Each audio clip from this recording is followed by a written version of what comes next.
தமிழக முதலமைச்சர் போட்டியிடுற கொளத்தூர் சென்னை தொகுதி பற்றி பார்க்கலாம். ஸோ இதில் வந்து 35 பேர் வந்து இதில் வந்து போட்டியிடுறாங்க. சவுந்தரபாண்டியன், லூதர் சேத், நாம் தமிழர் கட்சி சார்பாக சரண், ஜெயராமன், விஜிதரன், ராஜேஷ்குமார், ராஜி, ராஜா, ராஜகுரு, ரவிக்குமார், சிவஞானேசம், தேசிய மக்கள் கட்சி, மக்கள் சக்தி கட்சி அந்த கட்சி சார்பாக நிற்கிறாங்க. மிலனி, மகேஷ், பூர்ணிமா, பாலாஜி, பாலச்சந்தர், பன்னீர்செல்வம், நரேஷ் பாபு, நரேஷ்குமார், ஸ்டாலின் அவர்கள், அப்புறம் வந்து நந்தகுமார், செல்வி, ஸ்டெஃபி அப்படிங்கிறவங்க, செந்தில்குமார், சூர்யாமுத்து, சுரேஷ், சுதாகர், சந்தான கிருஷ்ணன் வந்து ஏடிஎம்கே சார்பாக நிற்கிறாங்க. காஜா மைதீன், அருள்தாஸ், பாபு, அப்புறம் பாபுங்கிறவங்க வந்து தமிழக வெற்றி கழகம் சார்பாக நிற்கிறாங்க. சையத் யூசப் வந்து ரிப்பப்ளிக் பார்ட்டி ஆஃப் இந்தியா.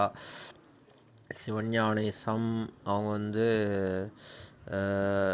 தேசிய மக்கள் சக்தி. அதுக்கப்புறம் வந்து ஊர்மிளா வந்து தமிழக வாழ்வுரிமை கட்சி அந்த கட்சி சார்பாக நிற்கிறாங்க. ஏழுமலை அப்படிங்கிறவங்க நிற்கிறாங்க.